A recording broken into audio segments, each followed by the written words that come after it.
Danny Kelly is a senior staff writer at The Ringer and co-host of the Ringer Fantasy Football Show and the Ringer NFL Draft Show. He's a dad, he used to write about his beloved Seahawks, and he makes the best NFL draft comps on the planet. These are his late-round perspectives.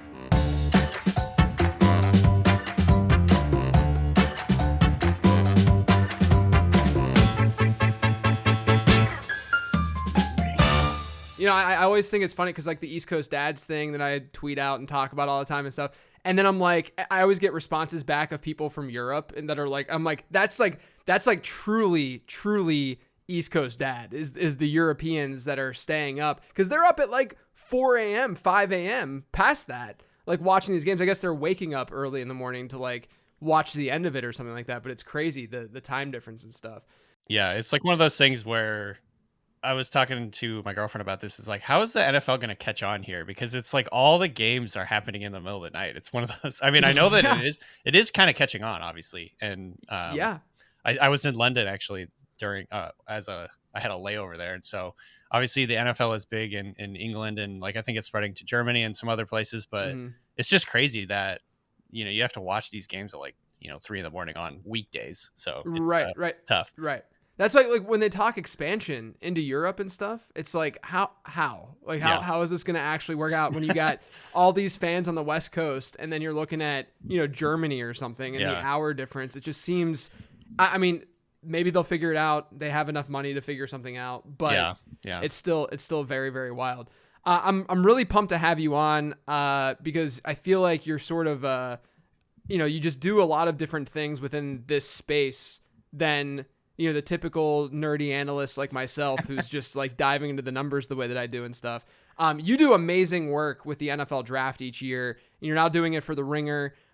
You're doing more than just regular skill position players too. Obviously like I have my models and I'm getting into wide receiver, running back, and now tight end a little bit more too, but you're literally doing everything. So I'm curious, for folks who are like into that, you're a sicko, right? I mean, let's just be real. Right.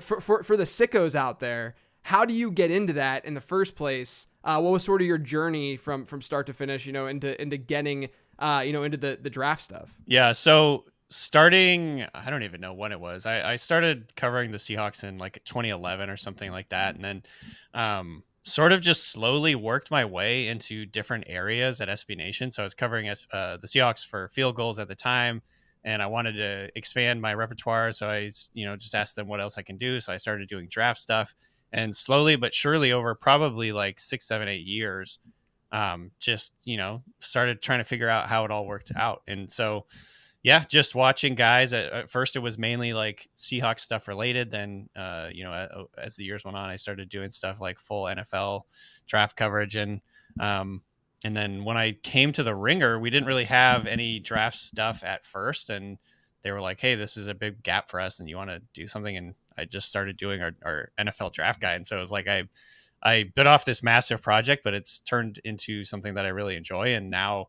I start doing it probably in like November, December, like in earnest. And so, it's a huge part of what I do, and it's really fun. And I really enjoy the draft. I think it's just, and it all kind of ties together with fantasy too, especially with like dynasty rookie drafts and things like that. So it all kind of like comes full circle. But yeah, I just had to sort of teach myself and talk to a bunch of people and, try and soak up as much knowledge as I could over the years. And, I think I've gotten better at it, but of course it's like one of the hardest things to do. Like NFL teams suck at it. So, I don't know, but yeah.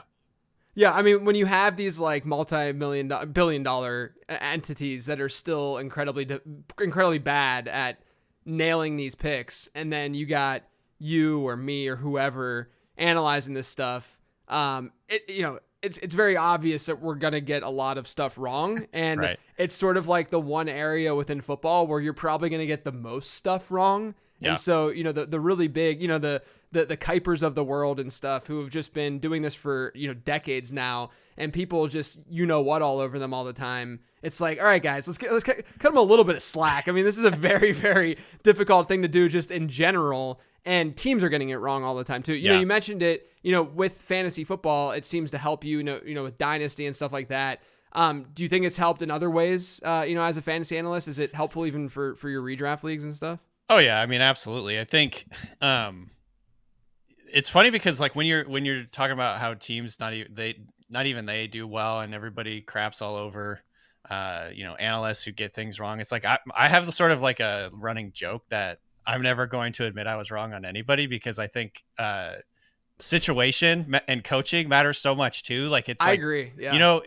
it's a joke, and obviously like I've missed on plenty of guys over the years and Sure. like just Sure. completely whiffed on whoever, but at the same time, like Justin Fields I think is a perfect example. Like I Mm-hmm. still believe that he would have been like a really good quarterback, and maybe he will end up being a really good quarterback, really good passer. I still believe he would have been a better player if he would have landed on a team that had a good support system. Like the Bears Yeah. are truly Yeah. one of the worst possible places he could have landed.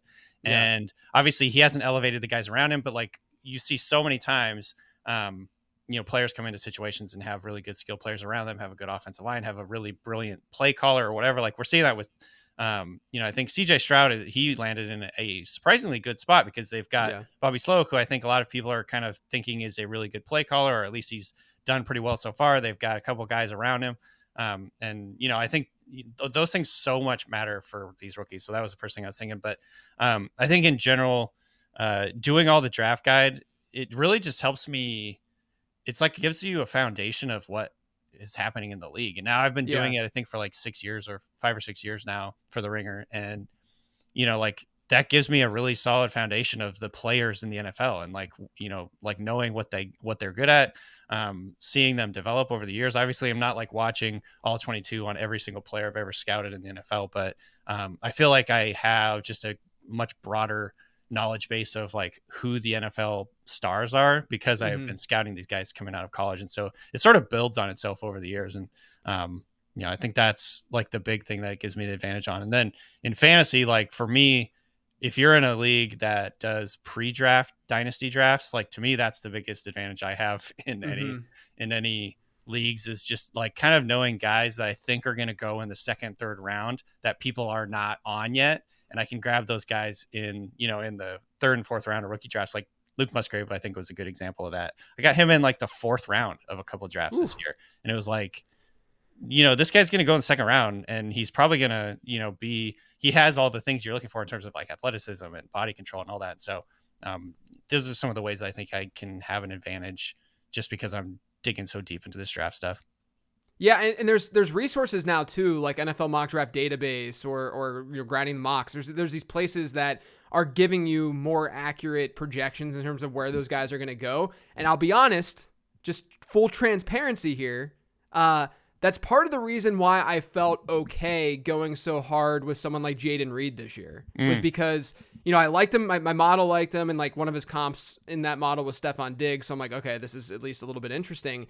And then I saw on like NFL Mock Draft Database and these other places, I saw Reed going much, much higher in the actual NFL draft from a mock standpoint versus where the fantasy industry sort of had him. And so I'm sitting there, I didn't necessarily think that he was going to go in round 2 the way that he did, but maybe a day 2 guy. Yeah. And a lot of people, he was an afterthought, right? Like no one really cared, about Jaden Reed, in the fantasy space. And so it was a little bit easier for me then to say, okay, I'm going to go in on Reed a little bit harder than maybe I otherwise would. And then that obviously, pays off. And then you mentioned sort of like the holistic view of everything and being able to sort of see the league because you're going through each of these players.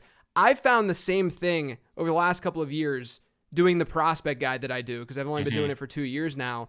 When you're scouting so many people and so many players, as opposed to just the top guys in the class or what have you, it gives you a lot more context, not just of what's going on around the league, but also how good those really good guys are, because you're now seeing sort of like how not bad. I mean, they're obviously entering the league, but how average, let's say, some of these other players are. And then you're like, oh man, this guy's really, really special if this is the alternative, and sort of kind of working it from that perspective. And then one more thing, I think another great example of what you're talking about with the coaching stuff and the scheme stuff is Devon Achane, where I don't, they're like we can't take away from what these players do in their environment, right? Like it's not fair to necessarily do that.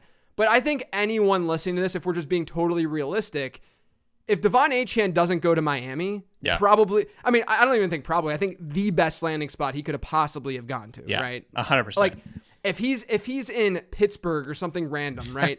There's He's on no the bench. way. Yeah. Yeah, right.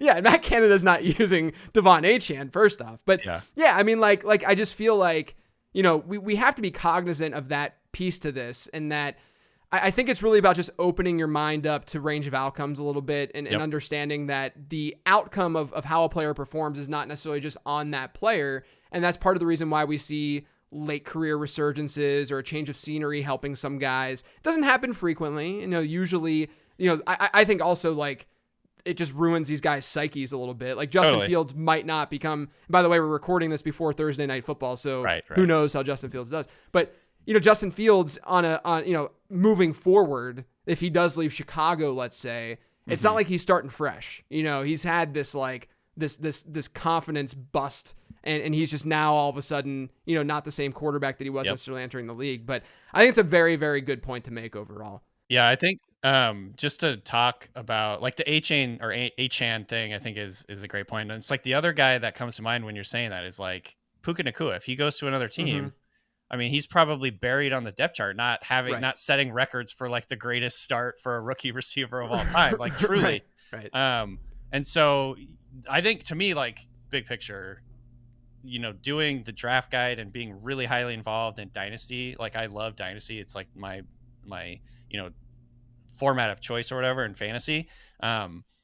It teaches you a little bit of humility, I think, just because like, you know, a lot of these drafts are happening before the draft, and I look back and I'm like, man, I could have gotten Puka there. I could have gotten Puka there. But it's like, he was a fifth round, you know, he's like a fifth rounder. Like we all kind of thought he was going to be a mid-round guy. He wasn't on anybody's radars really. He just landed in the perfect situation for his skill set.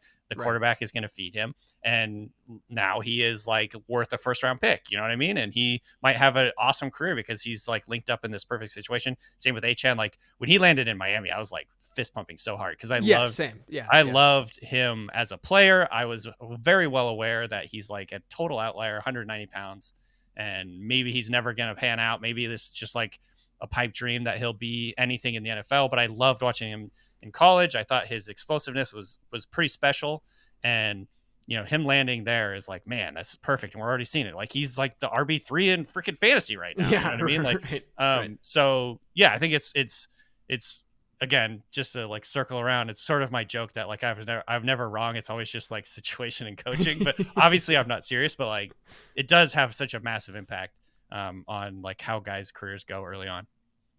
Yeah, and also with a lot of your work, I have to say, I have to dub you the comparables master, the comp king, Danny Kelly, because in that Ringer draft guide each year, you have the shades of section, which is essentially, you know, comps that you're throwing out there. Let me throw a couple of them out there before I ask you how your brain works to come up with these things. So Bryce Young this year was Fran Tarkenton meets Jason Kidd. That was the Bryce Young one. Joey Porter Jr. one was great too. It says for Joey Porter Jr. it was like if Joey Porter had a son who played corner.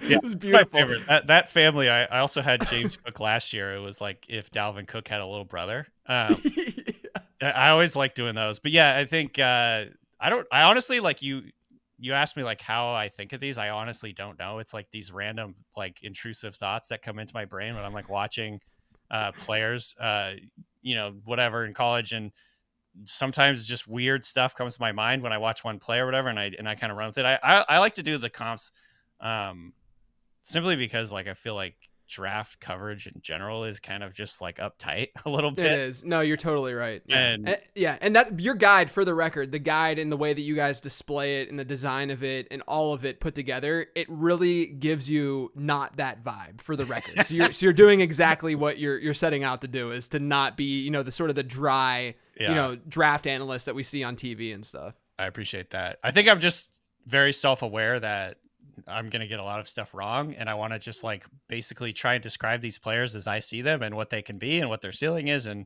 you know, maybe describe some reasons that they might not work out too. And so yeah, I think, you know, doing sort of weird off the wall, like I do some NBA comps, like I had Kenneth Walker last year or 2 years ago or whatever it was J.K. Dobbins and Tim Hardaway, like just the way he like changes, like crosses guys up and like changes direction, crosses over the field, all that stuff. Going back a couple of years, this one that sticks out to me was Zach Wilson was Baker Mayfield and Henry Rowan Gardner. And if for people that don't remember that was Rookie of the Year. Yeah, it's a beautiful Like a reference. movie like from the 90s or something like that, where it's like Yeah, basically a little kid with like a rocket arm because he breaks his arm and all of a sudden he can throw like 100-mile-an-hour gas. And yeah. so Zach Wilson, to me, he still looks like a little kid. Like he's Right, that's what I'm very saying. It's baby faced perfect. out there. Yeah, yeah. You got the youth on his side playing with these older guys, and just Yeah. exactly like Rowan Gardner. Yeah, that's a great one. So I think my favorite one of all time was Kayvon Thibodeau. Was a T-Rex and a Tomcat. That was like a Calvin and Hobbes reference. It's just like makes absolutely no sense. But one of those things I just thought of. So yeah, I try and like keep it a little bit more lighthearted because I don't want to pretend I'm like, an actual NFL scout. I'm doing everything from sort of the outside looking in. And I know that NFL scouts are like getting a lot Yeah. of, basically the big part of their job is really just, doing like private eye stuff, like getting into the personal lives of these players and seeing how Yeah. hard they can work. And I'm just watching the tape. And I think, Right. so that's something I would got to be, cognizant of and talk about. Yeah, which is another element to all of this that we can't really get exposed to is the character piece. And some people have tried to do modeling or Yeah. like I've seen some like interview related grading and stuff like that, which I have no idea. I'm not judging at all, but Right. it's just another element that we are really incapable of really being part of and putting that into our process. We just have to see what these NFL teams are doing, which is why I think from like a fantasy perspective, it's also another piece as to why draft capital can and can't matter. I think that like it's being embedded hopefully in draft capital in some way. And that's why some guys fall sometimes, is just because of the off the field stuff. And that oftentimes will then translate to them just not being, super hard workers, Right. on the field. Another thing, you mentioned that you were, a writer, editor in chief, right, at Field Goals before Yep. all of this. So you have a strong tie to the Seattle Seahawks, naturally. Yeah. So I'm curious because I've gotten to the point now where I think a lot of people who listen to this show don't even know that I am born and raised Pittsburgh. Yeah. And, I'm not as much of a Steeler fan as I used to be because it's just difficult for me to like be as diehard as I was when I was, 18, 19 years old. Right. But, I've sort of separated myself. But when you're writing for a website that's covering that team, have you found it to be difficult to sort of not just separate your fandom as an analyst, but sort of think about how the way that people might be viewing you as an analyst and them assuming that there's some sort of bias? Obviously, you're a level-headed human being and you're not going to like let that seep into your analysis that much, but has that popped up? Has that been an issue for you? Not so much lately. I think obviously when I was covering the Seahawks, like really, really in depth, and especially for a fan site where it's truly, Field Goals was like fan run. Everyone on the site is like big fans, and we kind of we're all super obsessed with the Seahawks. And from that point of view, we did a lot of different things, covering X's and O's, covering everything essentially. So it's like unavoidable that you're going to be considered a homer. I think I used to get in more arguments on Twitter than I do now. I feel like over the years, I've just decided and realized more that it's like not worth doing it. Like it's just really doesn't help anyone kind of deal. Plus you become a parent and you're just like, this is just not something that I need to waste my time on. 100%. It's like I don't need to use my emotional energy to like argue with people on the internet. It's like also you're probably not going to win any arguments, and if you do, like I don't know, whatever. So like over the years, I have gotten into less arguments about it, and I think that helps me sort of disconnect and not be quite so biased.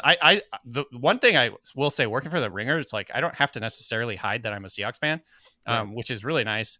And I know a lot of like Bill Simmons, huge Patriots fan. No one is he's not hiding that at all. And so I think that's one kind of nice thing is I get to be a fan, but at the same time I'm with you, like covering the entire NFL, covering fantasy. I would say like my hardcore fandom has just naturally sort of waned over the years. I still definitely watch the Seahawks. They're the first team I'll watch, but at the end of the day, it's not affecting my mood necessarily if they lose. Right. I know that sounds kind of like harsh or whatever, but like bandwagony and stuff. Yeah. No, I feel you. But like, honestly, this is sad maybe, but like I get more sad if like my fantasy teams lose than the Seahawks do, which tells you how big of a sicko I am with fantasy nowadays. And so, Yeah, I'd say love the Seahawks. I still would definitely, I definitely pay attention to them the most of any team. Um, but I'm not. I think over the years I've sort of proven that I'm not like completely just utterly biased towards the Seahawks. I think everybody has a little bit of bias, and that's what makes this interesting. But I think I can be pretty dispassionate about them too, and just like say it like it is, more or less. And so, I think it's just one of those things. It's not as big of a issue for me anymore because I'm allowed to be a Seahawks fan. At the same time, I don't like cover them individually anymore, so it doesn't really matter. Yeah, I can't tell if my detachment from the Steelers or your detachment from the Seahawks is because of what we do for a living, right? Yeah. And like us, like analyze, and like, part of me is like, I appreciate these teams a lot more outside of Pittsburgh. Like I can look at the Ravens and be like, I love Lamar Jackson. Whereas you tell me, 15-year-old me that you're going to like the quarterback for the Ravens or the Browns, or I shouldn't say the Browns, but the Bengals or what have you. I would say, no, there's not a chance. I can't tell if it's, the detachment is due to that, the appreciation and what we're doing for a living and the analysis that we do, or just straight up maturity. If this would have just naturally happened, as we got older in general. So I have no idea, but I do know that detachment has definitely occurred. Let's move on to some fantasy football related topics, some specific, some guys that, some news items that's going on around the league.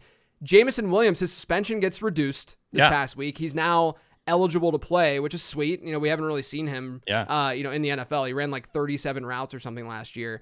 So he's now sort of the hot item in fantasy football. If he was still out there on waivers, he was probably the number one waiver wire ad for many this week. What are your expectations for him in this Lions offense? What do you see as his ceiling? And how did you view him as a prospect too? I was very high on him as a prospect. I think after a year and a half or whatever, like I have some pretty heavy worry about him. I think it's a couple different things. Number one, obviously he was coming off the injury, so it's almost like we probably should throw out what happened in year one, but it was a little bit worrisome that he was not really running a ton of routes once he got back on the field. It sounded like the coaching staff was a little bit annoyed with him, not taking it seriously and maybe not knowing the offense as much as he should have. So that's worrisome, especially because he's been away from the team during this 4-game suspension. He hasn't been like in the facility. I think there's just a lot of variables here that make me really worried. But at the same time, like I have him on a couple of redraft teams and I'm like really hoping he can kind of like hit the ground running, show some of the reasons that he was like the 12th overall pick or whatever it was. I can't remember exactly, 11th or 12th. And, show why this Lions team was so excited to get him. And also like there's a real spot for him. Like they need him, I think, based on his skill set. He's a take the top off the defense type of player, like great speed, run after catch ability. There's a lot of, I think, potential here, but there's also just a lot of pitfalls potentially happening here. Like the coaching staff, like look at how they're using freaking Jahmyr Gibbs. Like I know there's, I think there's like a solid chance, like 50-50 that he just is like a spot player. Like he'll play like 30% of the snaps, run some deep routes, get a couple targets here and there. I think there's a chance that happens. I would say like realistically, without injuries happening in this offense, like he's like a boomer bust wide receiver 3 type of player. Like he'll have a couple big games here and there.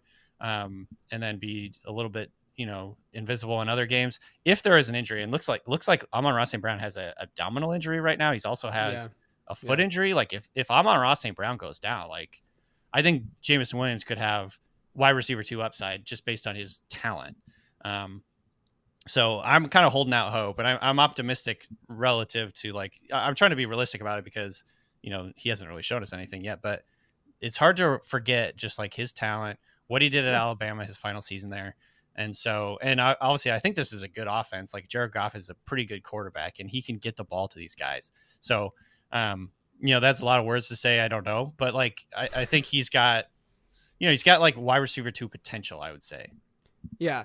The thing that I kept describing Jameson Williams as is just a dude with a lot of bad vibes over the last year and a half or something. I do think, as an aside, I do think that because, I had Jameson ranked at the last part of that tier last year from like a rookie draft standpoint, right? So he was still in that tier. But I do think that it should be a lesson for dynasty managers, especially, that when a dude is coming off an ACL like that and he's not going to play year one, at least not play a lot year one, we probably should discount that in some way. Yep. You know, like I think that's a good lesson because it's not like there were bad alternatives in last year's draft class. And, you know, you were like a lot of people were drafting Williams over Garrett Wilson. And I'm not saying that like from like a pure prospect standpoint, if you like Jamison Williams more than Garrett Wilson or more than Chris Olave or, you know, there's Treylon Burks and Drake London last year. If you liked him the most, that's one thing. I'm saying strictly from like a game theory perspective, if the dude's going to be out for the year or most of the year, the chance that he's going to really see a dramatic rise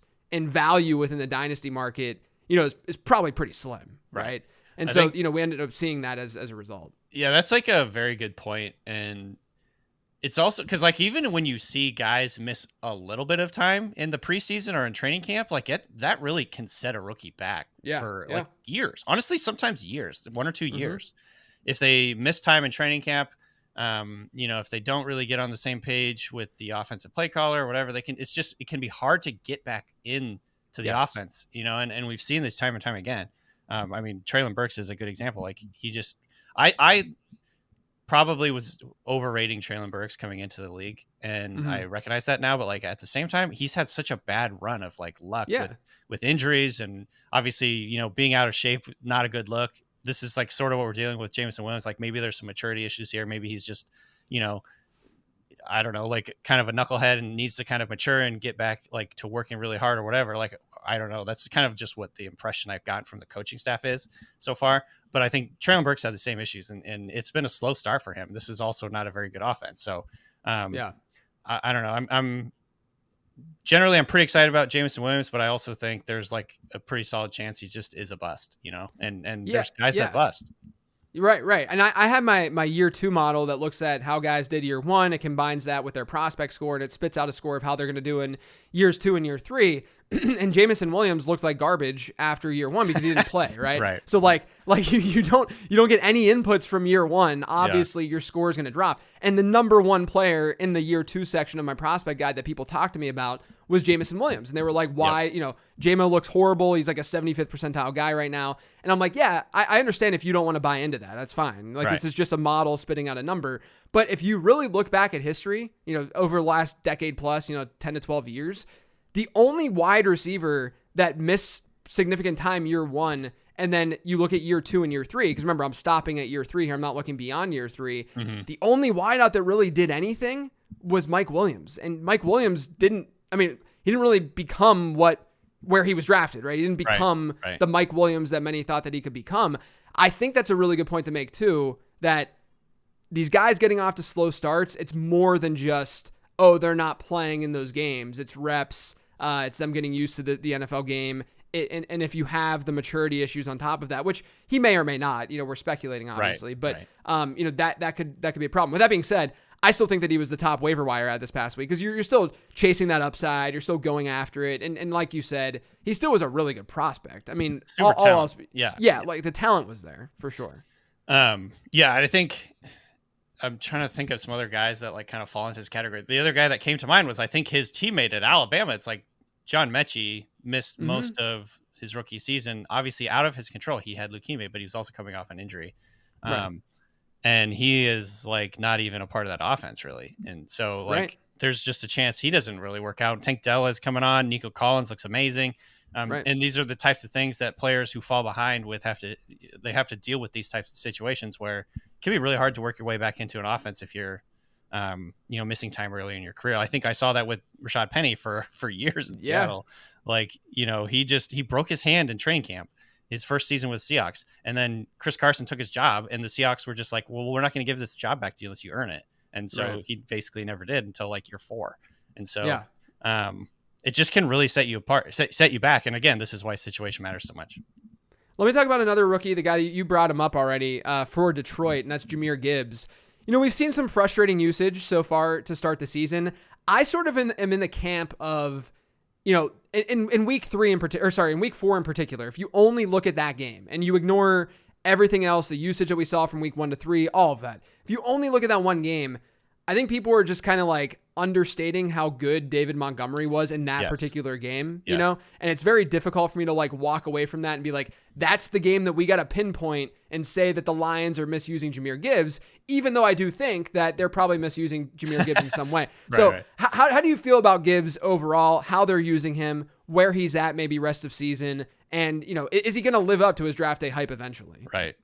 I would say, first off, he looks good to me. Like, he looks extremely electric. Maybe not in this last game. I don't know if he really showed it in this last game, but like over the first month of the season, like you can see why they were so excited about him. He's super electric. He's a good pass catcher. I would say, like, situationally, he hasn't really broken off a big play yet. And there's been a couple of plays. He was, I think Dan Campbell credited him or like blamed him for the pick 6 against the Seahawks, which is not a great look, of course, but I would say there's enough flashes that I'm not necessarily worried he's not good. You know what I mean? I'm not worried he's not a good player.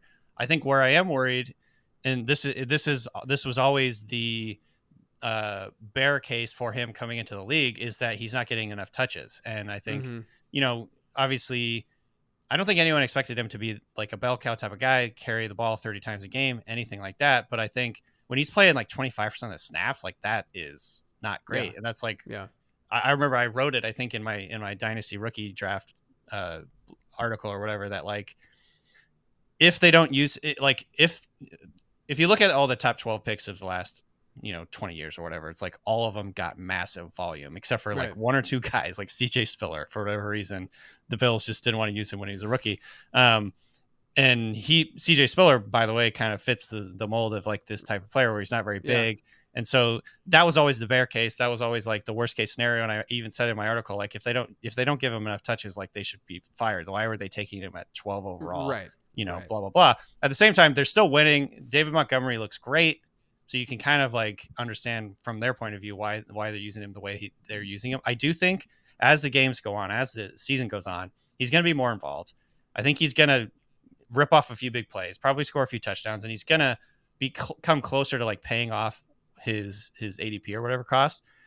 That being said, I do think situationally it's tough to see him have like a really league winning upside right now, unless David Montgomery gets hurt. And so that's a little disappointing. I'm not bailing on him in Dynasty at all. I think he's still going to be a really good player. I would just say, the snap counts and the usage and the target rate especially is a little bit discouraging through a month. And, it's kind of a bummer, honestly, because I want to see him get like the type of volume we're seeing from like Devon Achane, where, like, he's a huge part of this offense, but it's just not happening. Yeah, I think, too, that if we were to remove where people were drafting Jahmyr Gibbs in redraft, like, even if you just forget, I mean, you can even bake in the fact that they took him 12th overall or whatever it was. If people weren't drafting Gibbs, I mean, there were some high stakes drafts that I saw and that I was even in where he went in the second round fairly consistently. That was a little bit too much for me. I thought he was like a mid-third, late third round pick.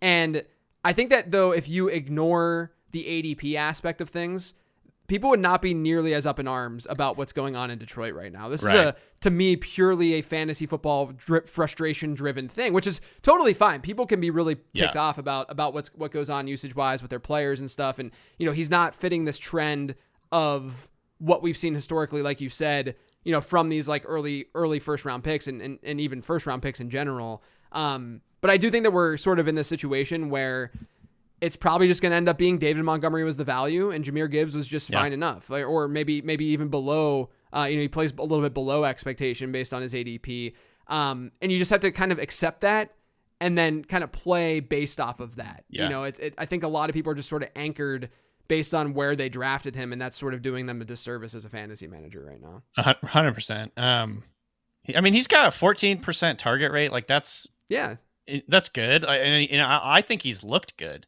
And so I think the touchdowns are going to come. Like, he's going to start ripping off some big plays. And it'll feel better, I think, as we go along. But you're exactly right. Like, he's probably just not going to pay off where people were taking him. And like, I remember in one league, I paid way too much for him, and it's really hurt me. And I'm not doing well in that league. But I am still rather like excited about what he can do the rest of the season. I think he's a good player. I think he's going to be fine.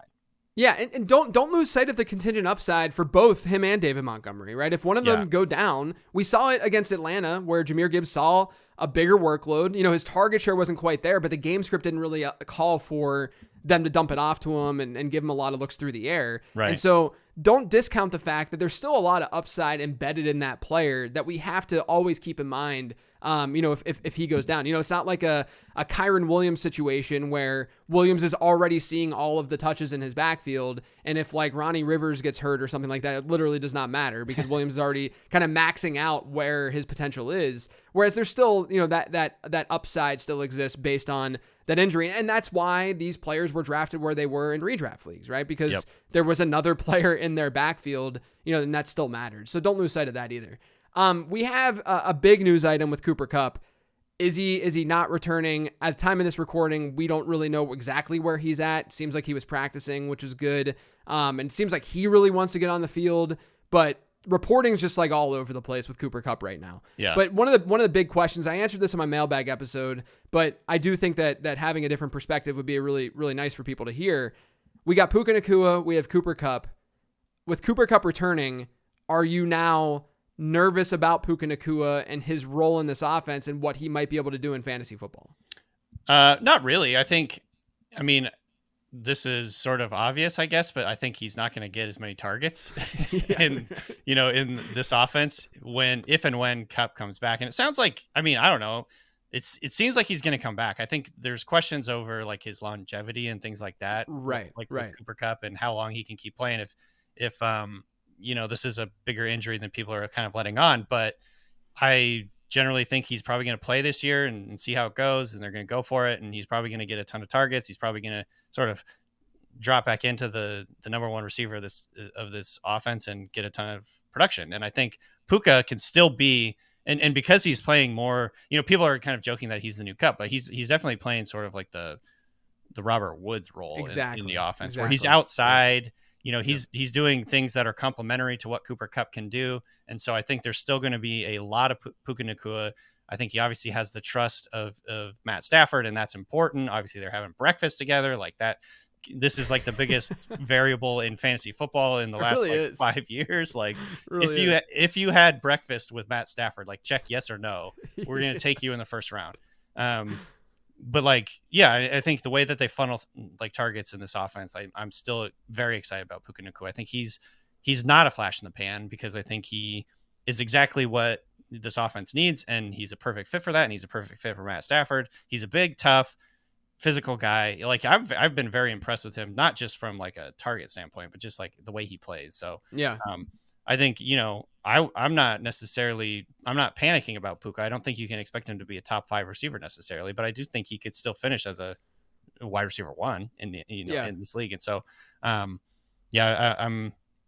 very interested to see what happens with Cooper Kupp, obviously, because there was this is stupid, but there's clips of him running like a ladder. I saw that too. And I was like, he looks pretty good. Like he didn't look like he was going slow. He's like cutting, he was exploding off of his back foot. And I'm like, okay, let's go. Let's get this going and see how it all goes. Obviously there's a big re-injury risk, I'm sure, but I just want to see him out there and see how this all goes.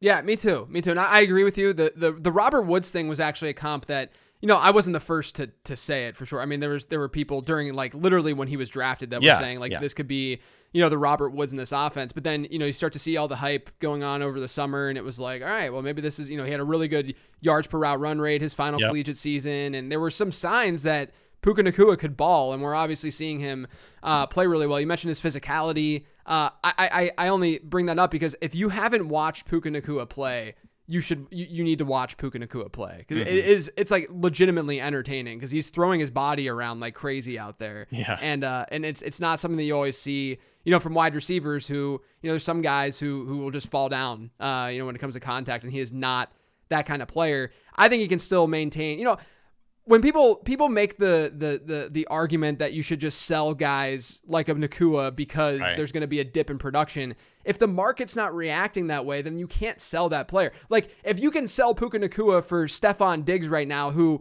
is one spot below him in overall rankings, sure, go for it. Like make that trade. Yeah. But that's not happening right now in redraft leagues. Like you're not able to get Stephon Diggs for Puka Nacua, and as a result, I agree with you. I think that he can coexist. He's played 30% of he's run 30% of his routes from the slot when Kupp is usually in that 60% range. Yep. I mean, they're not playing the exact same role, even though it's an easy narrative to just say, oh, this is the Cooper Kupp role in this offense. So I'm with you, man.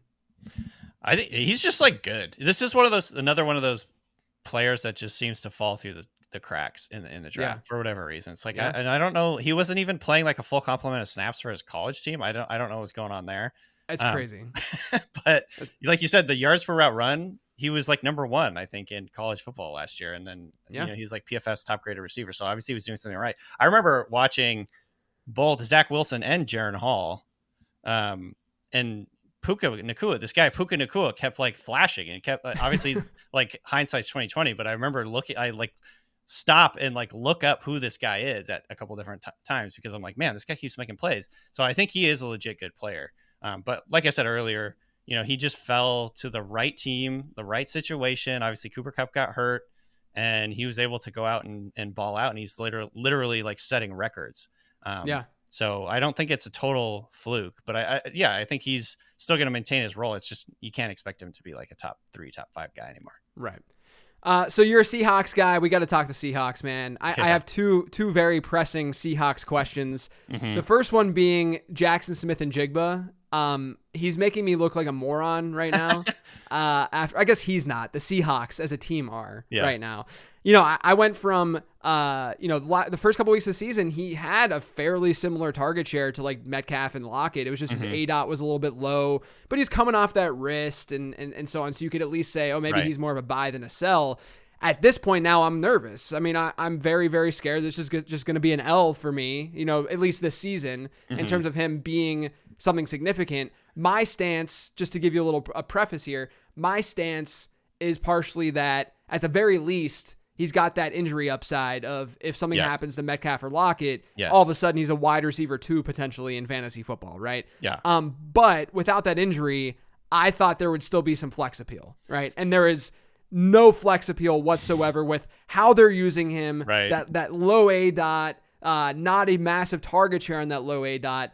What should fantasy managers be doing? And is something going to change out of this bye? Because obviously he had that wrist injury and then he comes back a lot faster than everyone thought. He also is a rookie. It's going to take some time for some of these guys. So where are you at with him? Is there any hope? Yeah, I mean, I think so. From a dynasty point of view, I'm not panicking whatsoever. And I think he still was my number one receiver in this class. Like everything we heard from training camp was incredible. Like he was having the best practice of any player, like almost every day. It felt like the beat reporters were talking about how he was just dominating. I still think he's got that upside to be like that guy for the Seahawks. But I think situationally, again, this goes back to what we talked about earlier. Like getting hurt was not good. Like he got hurt at the worst possible time. And essentially the Seahawks had to like move on without him. And I think there's also a couple situational factors that are really playing into this. And this is not excuse making necessarily. This is just the fact is he's playing behind DK Metcalf and Tyler Lockett, who this offense is funneled through and has been for years. And they're both really, really high end receivers that have a ton of chemistry with Geno Smith. So like that number one is, just like the thing that's kind of standing his way. He's not going to be any better right now, I think, than the number 3 option in this offense. Yeah. And so that's working against him. The other thing that's working against him is both of the Seahawks offensive tackles got hurt in week 1 or week 2 or whatever it was. And so the Seahawks have been sort of, and this was always kind of a fear with them because they love their tight ends and they're playing a lot of 12 personnel. It's working, by the way. Like the Seahawks offense has been pretty good. Other than that first half of the first game against the Rams where they completely couldn't do anything. Like the Seahawks offense has been pretty good moving the ball, making a lot of first downs, and their 2 tight end, 3 tight end set things and like schemes and plays that they're using are, I think, a big part of mitigating some of the issues that they're having with the injuries on the offensive line. And so, they're not going to go away from those things. They're working. It helps with their play action game. It helps with their run game. Kenneth Walker's been balling out. And so I think they don't have they don't have a strong need right now to like get Jackson Smith-Njigba more involved. Kind of, it's like just the bottom line. And so, maybe I'm being naive. Maybe we should be more worried about this, but I'm just really not worried about him from a dynasty point of view. I think year 1, he was always going to be realistically a injury insurance type thing for the Seahawks. Like I think he's still going to play a part, like moving the chains on third down. So he's like that, I think, is where he can show a lot of value. Getting open, giving Geno Smith sort of like a dump off option in the short and intermediate area, which is exactly what we've seen so far. when you have Lockett and DK Metcalf, like two of the best deep ball like receivers in the NFL, like why are you going to force the ball to Jackson Smith-Njigba necessarily, or why are you going to design plays for him to get deep? I still think they're going to come, but maybe just not consistently in year one. I think where he's really valuable to the Seahawks and why they were willing to take him in the first round is when the Seahawks have had injuries at receiver in the last couple of years, DK Metcalf or Tyler Lockett, like the offense has really fallen off bad. Yeah. Yeah. And they just can't do anything because then teams can really zero in on one of the other guys. Like they tried to draft like Dwayne Eskridge. That guy he just did not work out whatsoever. Right. Another guy that got hurt earlier in his career and it's just like disappeared. And so, I think, realistically he is a injury. He's almost like a receiver handcuff at this point. I don't think he's going to be a big part of this offense as long as these two guys are balling out, especially when they have both of their offensive tackles. 4 out of 5 starters on the offensive line are out right now for the Seahawks. Yeah. And so the 2 tight end, 3 tight end set stuff is sort of mitigating that, and it's working. And so I just don't, from a redraft point of view, I'm not super optimistic about Jackson Smith-Njigba. I do think long-term though, I'm still very excited about what he can do. It's just going to take a little longer than we were hoping. Yeah, I was hoping that he could maybe be like a wide receiver 3 with those guys active in this offense. But I think you're right. I think that the offensive line injuries and them running a lot more 12 than expected. I think a lot of folks thought that it was just going to be a lot of 11 like we saw with the Rams, right. Early on in Sean McVay's career. And it's just not been that way. And that's definitely played a role.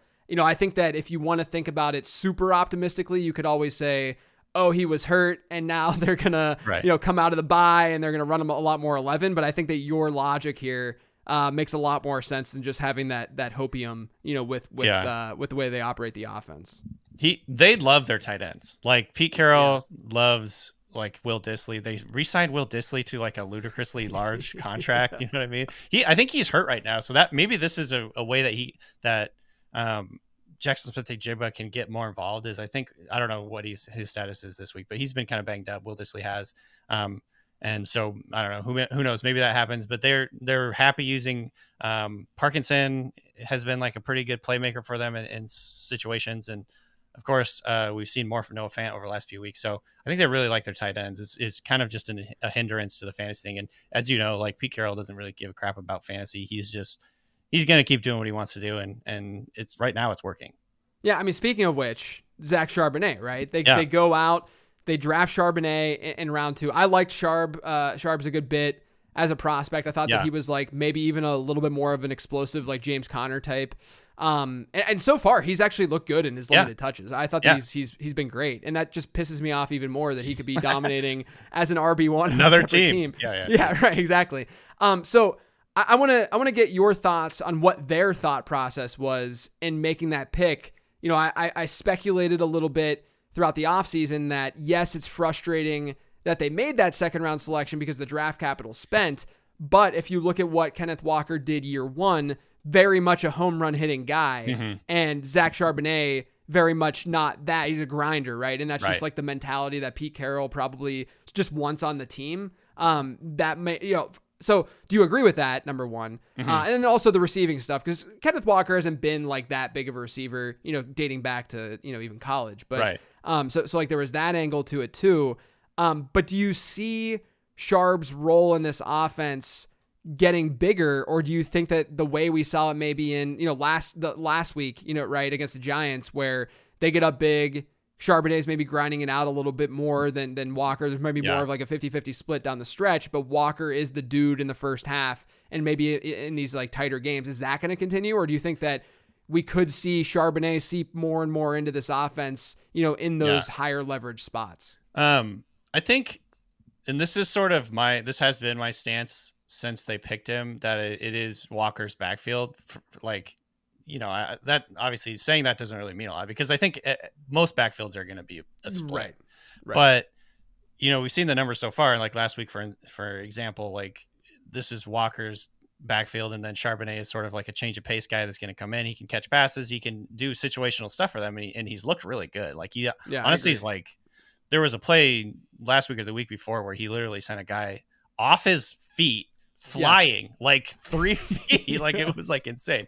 And he's just a maniac. And he was doing that preseason too. He's just like lowering his shoulder and knocking guys on their ass. He's like, Pete Carroll loves that stuff. This is an attitude. And Pete Carroll always talks about like the circle of toughness between defense and running game and special teams. It's like a huge part of Pete Carroll's philosophy is like literally beating up on the other team. Like he's like, Right. this is why Right. he's always been so adamant that you can't not run, because he thinks like there's a element of physicality and literally making the team feel you. That Yeah. is like a really important part of football. You can't get that from a passing game. And so this is why he's always like, and he always wants a team. He always wants the offense to be able to rely on a run game if the pass game isn't working. That's like, Yeah. he wants to have that ability in case the quarterback gets hurt, or in case, it's really windy and rainy or whatever. And this is something that, he's talked about for years. And so I think the Charbonnet pick was less of an indictment on Kenneth Walker being a high variance type of runner, and more just like philosophically, the Seahawks want to have multiple good running backs because they want to have a good running game. They don't want to rely on one guy. They lost several of their running backs in the offseason. And so this was a need. They've used, I think, more first and second round picks on running backs since Pete Carroll came into the NFL than any other team. This is just what they do. But I think, from a like style point of view, I think Kenneth Walker's ability to hit the home run, hit like explosives, is definitely also something that they want to do. Like Pete Carroll's a big time believer in creating explosive plays. If you can get explosive plays from the run game, that's like the ideal, because it's less risky. It's like you're not going to turn the football over. If you can create explosive plays on the ground game, he's done research. This is something that he was talking about when he was at USC. Like the amount of times you score when you create an explosive play in any given drive is like exponentially higher. And so, they believe in it big time. And I think that's what Kenneth Walker is. He's like, we've seen it this year. Like he can create something out of nothing, which is, I think that's his big talent. That being said, I think long-term we're going to see, I think Charbonnet work his way into the offense a little bit more. It's not going to be such a dramatic split where Kenneth Walker is taking like 80% of the running reps that we've seen like over the first month of the season. I think it's going to be probably closer to 60-40 as the year goes on. So maybe Charbonnet can turn into like a flex guy, flex with benefits, where if Walker goes down, he has league winning potential. But for now, I would say it's decidedly Kenneth Walker's backfield.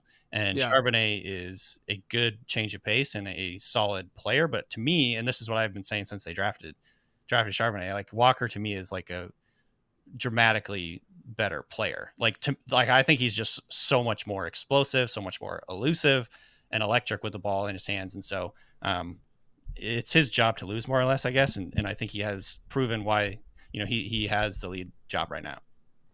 Yeah, I do think that in also like games where you feel confident about potential game script, that might be another place where you can go to Sharps as like a flex play or something. Right. But it seems to be that's the case, that this is the way this backfield is going to be used. And there's still value in a player like Charbonnet, just like there's value in, Jalen Warren or what have you, even though Jalen Warren's just straight up outscoring Najee Harris right now in PPR. So far, yeah. Yeah. But like, you have to not, and this goes back to what we were talking about earlier, you have to not lose sight of what would happen if XYZ occurred from an injury perspective. And football's a violent game, and there's injuries occur. I mean, we just have to be, it's not like we're rooting for them. We just have to be realistic about that possibility. I mean, Walker got banged up in year one, and towards the end of the season, he was not, I think he was not himself. He didn't look as explosive, and obviously injuries matter.